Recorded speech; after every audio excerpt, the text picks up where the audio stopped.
Welcome to the third revision video on tectonic hazards. Today's session is about the effects of and responses to a tectonic hazard, in this case earthquakes. Effects, what happens? Responses means how did people help or try to help. And it wants to explore the idea that the effects and the responses will vary, they will be different between areas of contrasting levels of wealth. Now, our case studies are Haiti and Sendai, and the dates are there. Haiti, an LIC, a low-income country, just tipping into a middle-income country, but really a very low income, a lot of poverty. Japan, a high-income country. These are very different, contrasting examples of earthquakes.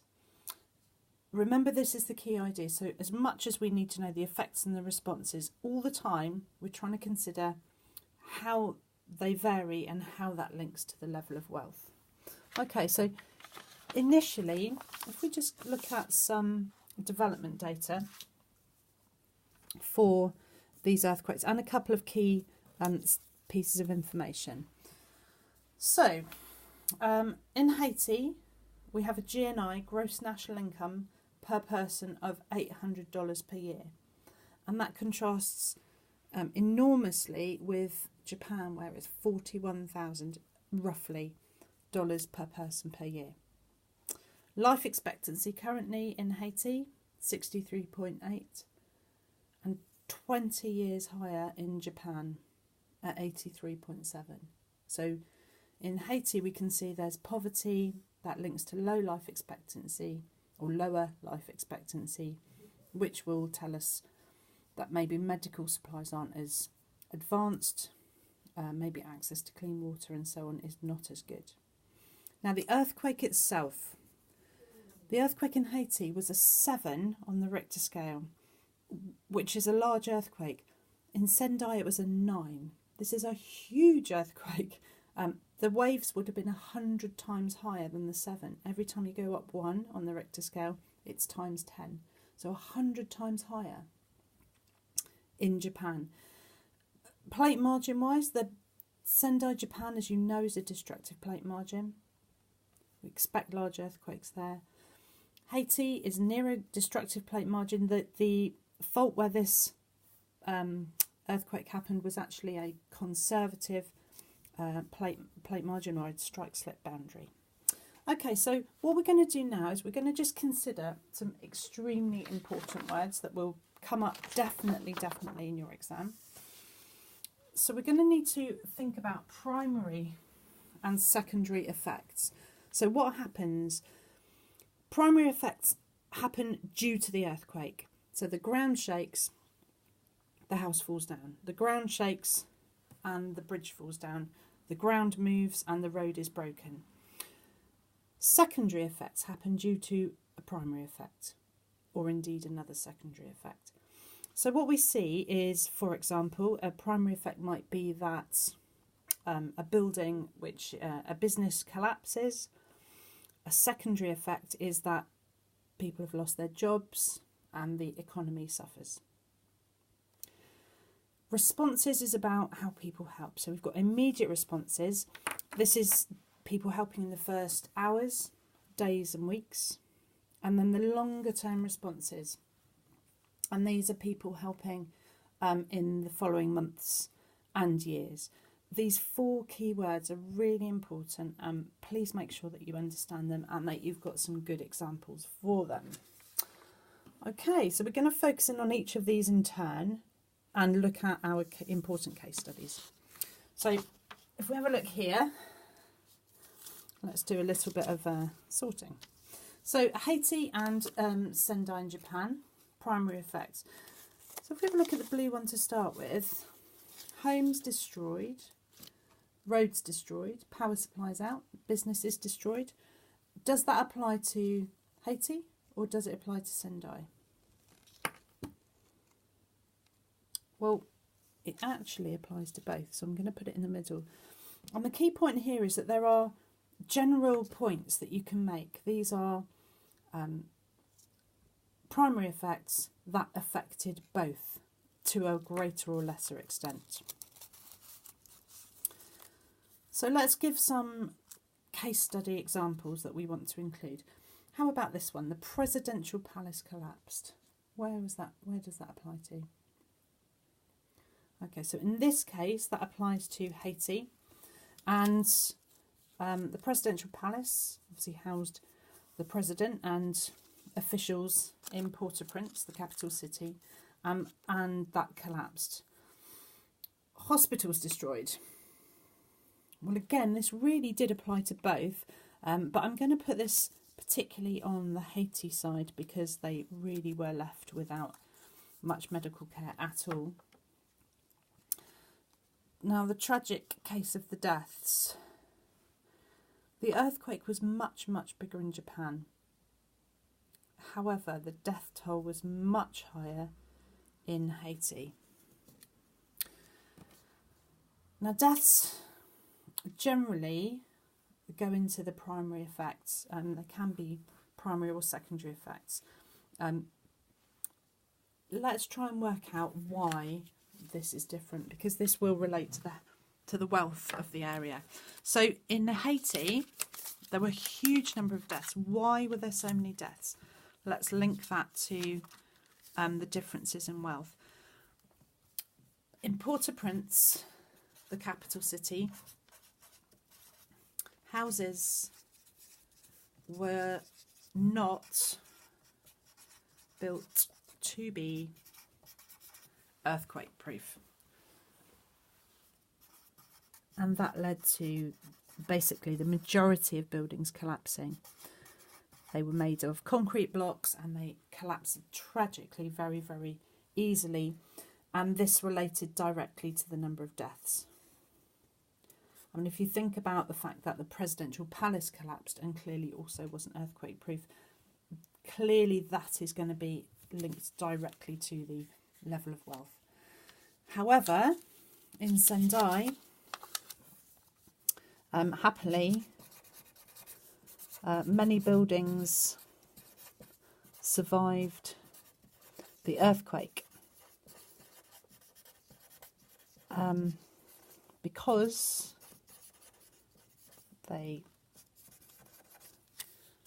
were earthquake proof. And if you look at the next revision video, you'll be able to see some of those ways in which they earthquake proof them. And that is really important that you can add that as an extra detail. So these deaths here tragically were connected to the construction of the buildings, very sadly. So we can link that directly to the level of wealth. Okay, so let's have a look at secondary effects. Secondary effects were caused by the primary effects. Okay, now when we're looking at Sendai, a really important factor was the tsunami wave. And tsunami waves I've seen defined as primary and secondary effects. The mark schemes I've seen from the board look as though they're going to be describing them as a secondary effect. So the seafloor moves and one side comes up. So literally one side of the seafloor is pushed up, and that pushes the water up above, creating a tsunami wave. So if the seafloor moving is a primary effect, then the tsunami wave is a secondary effect. That seems to be the thought. Okay, so a secondary effect here. Nuclear power station went into meltdown as cooling systems were damaged by the tsunami, 15-metre tsunami wave, leading to radioactive leaks. Now, clearly that is in Sendai. Very important part of the case study. How about this one? Cholera broke out and over 9,000 people died due to contaminated water in tented camps where people were really close together. So that is going to be Haiti. Now again, we've got some here. The economy suffers. People are stranded. People cannot communicate easily because the electricity's out and it's difficult to get around. And again, that could apply to both. So if you're writing an answer about secondary effects and you write about these, you can give a generic answer. But if you're going to tick the box, I have used a case study. We want to be trying to include some of these. Now, if we think back to our primary effects, in Sendai, we did put our deaths here. Well, where they are connected to the tsunami wave, it may well be that you'll feel happier putting them in as secondary effects. Okay, so again, how is this impacted by wealth? Well, the cholera outbreak would not have happened in Japan. The cholera outbreak is due to lack of money for water supply. That would not have happened in Japan. It's inconceivable. Okay, let's put that to one side. Let's consider the immediate responses. So we're now coming on to how people helped. Straight away, what happens?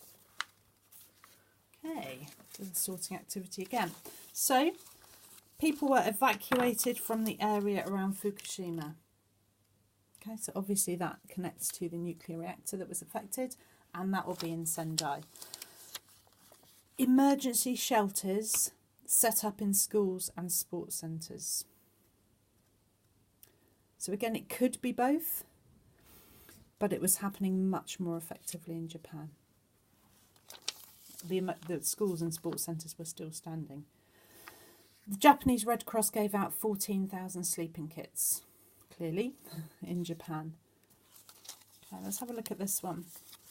Fires put out, people dug through the rubble to save lives. And again, you know from the colour by now, that means it could be both. And again, these are generic ones, could apply probably to any earthquake situation. So we'll bear that in mind.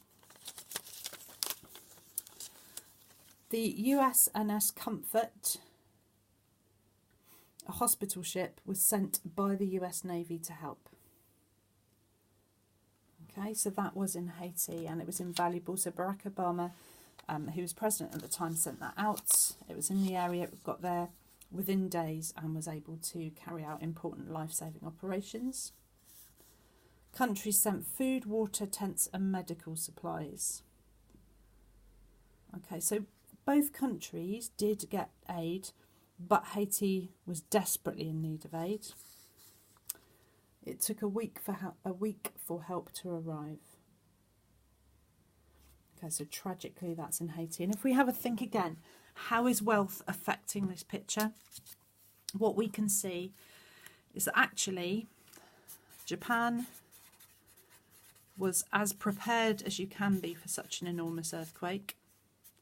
The fact that they had the sleeping kits ready, the fact that they were able to set up immediate emergency shelters, the fact that they were able to evacuate people, they had the army, they had police, the Red Cross, and many organisations.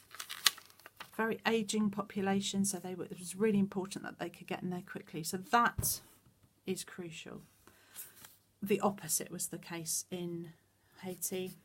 Haiti was forced to wait for help from other countries.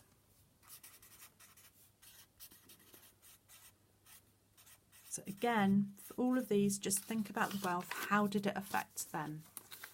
In Japan, they had medical supplies. They set up emergency clinics. The Red Cross was able to do that. The government was able to do that. They had emergency water supplies really quickly.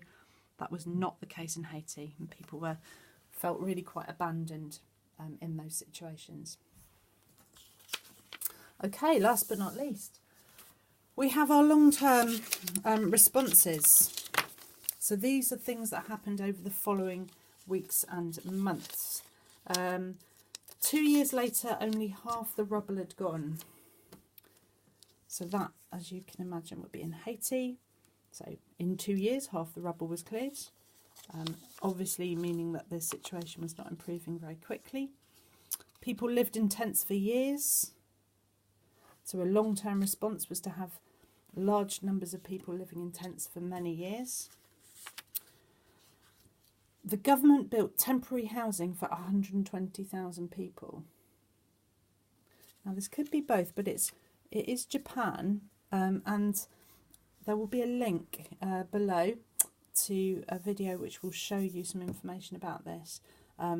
These were nice houses, temporary houses, which were great. And rebuilding of homes and businesses, and again the blue ones could be both. So in an exam, if you mention this, yeah, nice generic thing to say, but if you want to be specific, try and get these in. And again, how could you make that more specific? Mention the city, near Port-au-Prince.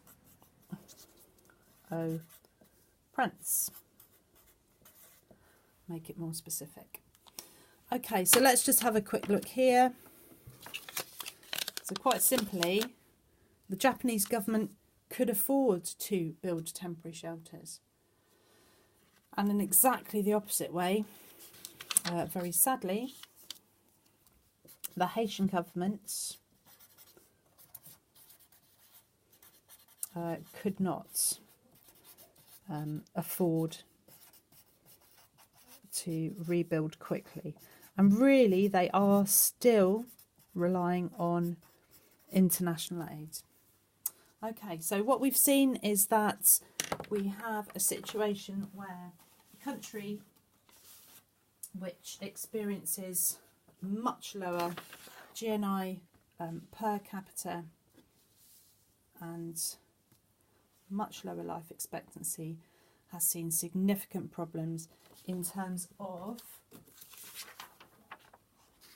effects and responses. Have a look at that, make sure you're happy. Come and tell us if you need any help.